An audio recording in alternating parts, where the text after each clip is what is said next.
In other news, this week marks the 10th anniversary of the Bozeman explosion.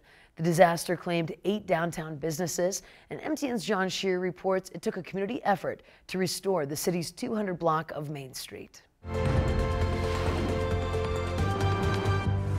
In the days and weeks after the blast, it was no sure bet that Bozeman's downtown would return to its former glory. There are a lot of towns that don't recover from these large explosions. Left in a pile of rubble along the 200 block of Main Street, or severely damaged, were the American Legion Hall, Boodles, Lily Lou, Montana Trails Gallery, Pickle Barrel, Rocky Mountain Rug, the Rocking R, Starkey's, and Holstead Architects. If you drive down Main Street today, it's hard to imagine what was sitting there 10 years ago. Within a year, 5 of the 8 businesses that had to close down because of the event had reopened, all of them downtown. Nearly everyone we spoke with has high praise for the American Legion Post.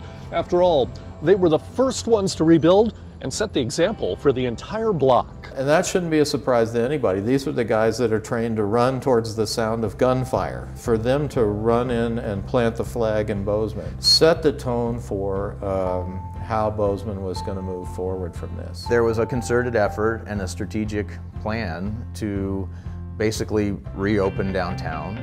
We'll always have that vibe and that sort of heartbeat of a great local downtown where people just are driven to. Northwestern Energy paid for television ads, but business owners credit the people of Bozeman with powering the comeback starting on day one. We didn't even have to ask, and there was flatbeds of plywood showing up. Before nightfall, every window was boarded up and secured. It became a team effort for the people of Bozeman as people showed up and brought food. It brings people together and you create a stronger bond.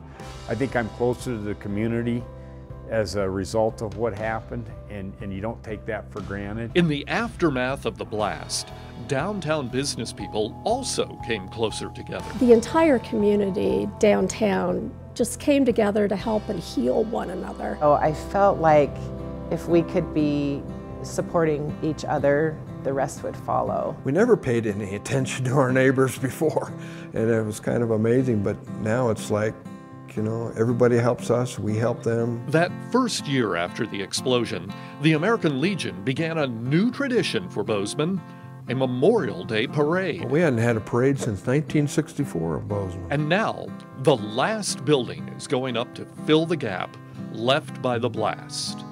That's something even the newest business owner on the block is happy to see. Everyone's really excited to see it done and finally have those 2 spaces built back up. I was very impressed with the first responders. To a person, there is praise for law enforcement, all the fire departments that responded, even the municipal workers and Northwestern Energy crews who stepped up after the explosion. And even with the loss, to be a part of that team, you know, everybody should be proud of the way we served the community that day. While some may have questioned the future of the downtown after the explosion, Chris Nauman never wavered. I was extremely confident of literally the power of this place and the strength of the community. While many single out Nauman as the guiding hand of the recovery, he demurs, saying it was a group effort. In Bozeman, I'm John Shearer for MTN News.